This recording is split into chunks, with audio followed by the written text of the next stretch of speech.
Donc on va commencer un peu à parler sur les détails, les lois de bénédiction d'Halachot assez compliquées. Donc ici le Rav qui parle par exemple une personne qui prend un gâteau au fromage, par exemple. D'accord? Je ne sais pas si en France il y a ça, mais en Israël il y a beaucoup ça. Quelle bénédiction doit-on faire sur ça? D'un côté, il y a du gâteau, de la pâte. Du moment qu'il y a de la pâte et de la farine, tu dois faire maisonnote en général. Mais d'un autre côté, il y a beaucoup de fromage. C'est peut-être essentiel le fromage. Et donc sur le fromage, comme c'est ni de la terre, ni de la terre, ni de l'arbre, c'est chéakol le fromage, d'accord? Comment on fait par exemple pour un gâteau comme ça, d'accord? Alors voilà le critère pour savoir. Quand il y a de la farine, d'accord? La farine de blé bien sûr, d'accord? C'est la farine de blé et que ce gâteau est là, il est consistant, cette farine, elle est là pour faire partie du gâteau, alors on fera maisonnote.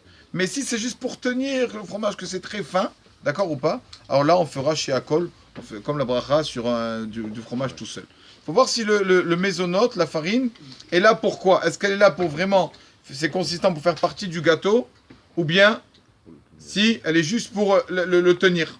Elle est juste pour le tenir, on fera chéakol. Encore un exemple par exemple, tout le monde connaît les schnitzel, les escalopes de poulet, oui ou pas?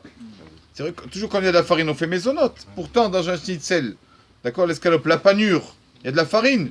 Et quelle bénédiction on fait? On fait quand même chéakol. Pourquoi? Parce que la farine, elle est là que pour coller, c'est tout.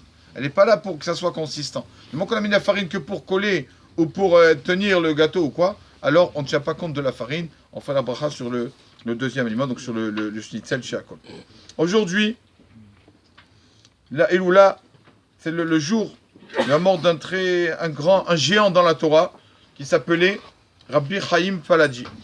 Rabbi Chaim Paladi sera, vous savez que Baruch Hashem, la Torah et le peuple d'Israël, on est de partout.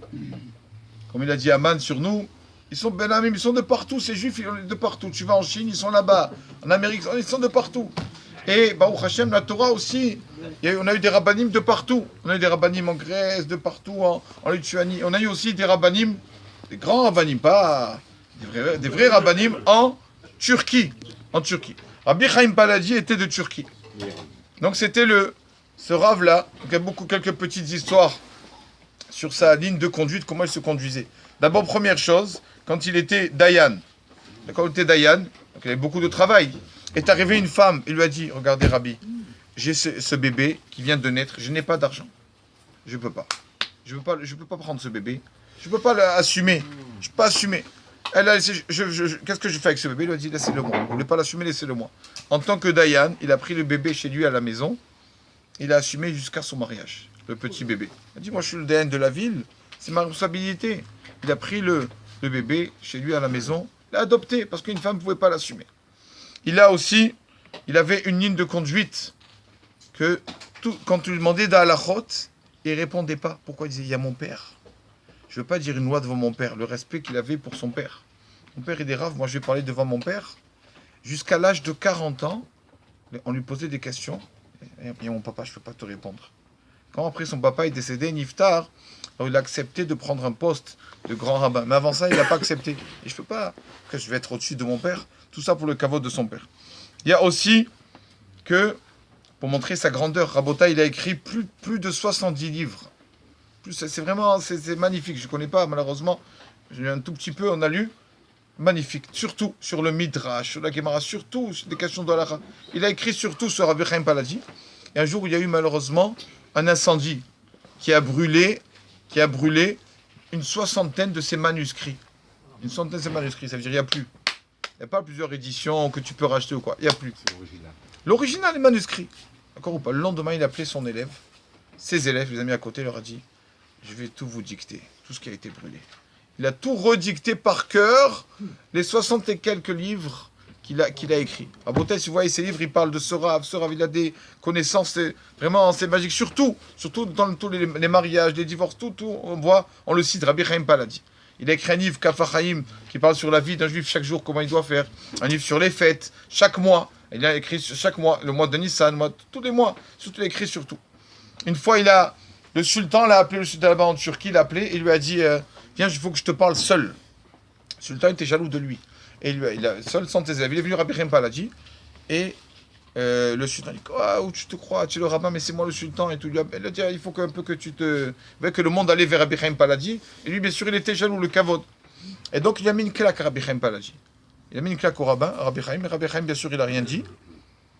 Et quelques jours après, le sultan, il a pris la navette, crise cardiaque, il est mort sur place. Alors après qu'il est niftar, Rabbi Chaim Paladi, il a dit, je ne voulais pas le dire, mais je vous le dis, maintenant qu'il est niftar, je peux vous le dire. Ce monsieur m'a mis une claque quand j'étais dans son palais. Quand quelqu'un il s'amuse avec les tzadikim comme ça, Chazvé Shalom, c'est marqué que c'est Hachem qui venge le tzadik. Le tzadik, puisqu'un tzadik, il ne se venge pas, Mais Akadosh Baruch Hu, lui, il dit, c'est moi qui va venger le tzadik. D'accord? Il y a aussi une histoire, voilà, que quand il est monté à la Torah, à Simchat Torah, l'année de sa mort, il est monté à Simchat Torah. Et il est arrivé au verset donc on lit Vezot Abracha, la dernière paracha, Simchat Torah, la dernière paracha, Bayam Mot Moshe. Moshe est mort, donc il s'est mis à pleurer. Et son élève lui dit, Rabbi, pourquoi vous avez pleuré? Bayam Mot Moshe, ça fait des années qu'il est mort, Moshe. Tu comprendras, il lui a dit. Et quand il est arrivé, le 17 Shvat, la même année qu'il est niftar, Bichem Paladi, il a compris. Il a senti sa mort. Vayamot, quand il a parlé de mort, il a senti qu'il devait mourir cette année. C'est pour ça qu'il a pleuré à Vayamot, mon cher Bichem Paladi. Avant de mourir, il a appelé tous ses élèves. Il était, comment on dit, Saloul, il était clair. Il les a tous appelés. Il leur a fait ce qu'on appelle Messirat Modara. Quand quelqu'un, nous, il s'en va de ce monde, alors les forces du mal qui veulent lui faire tout renier ce qu'il a fait. Renie tout, dis que tu regrettes. C'est pour ça qu'on est à côté de lui. Les gens, ils sont connus pour faire le schéma Israël et tout, pour pas qu'il renie. Et lui, il a dit, il y a un texte à lire, Messirat Moda, voilà, tout ce que j'ai fait, je renie pas. Donc vraiment, il était clair, tout clair. Il a dit, s'il vous plaît, donnez-moi encore une bracha avant de partir. Moi, je vais faire une bracha, bénir Hachem. Je veux mériter de faire une bracha. Ils ont donné un verre d'eau.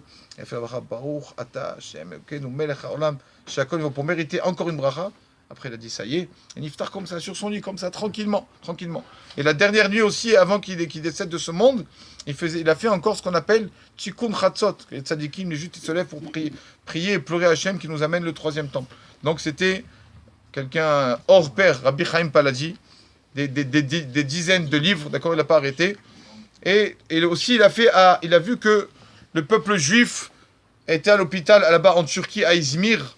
Il voyait que le peuple, il ne mangeait pas cachère. Il y avait les infirmières qui n'étaient pas toujours en tenue décente, tout ça. Qu'est-ce qu'il a fait, Rabbi Chaim Paladi? Il a appelé deux personnes riches.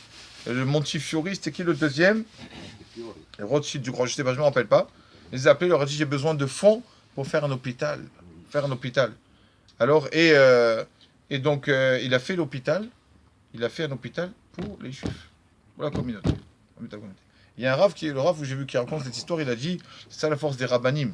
Quand ils doivent étudier et tout, mais ils s'occupent quand même des autres. Ils ne sont pas égoïstes, ils gardent que pour eux. Il a dit, il a amené là-bas l'histoire de, je finis avec ça, Rabbi Zalman.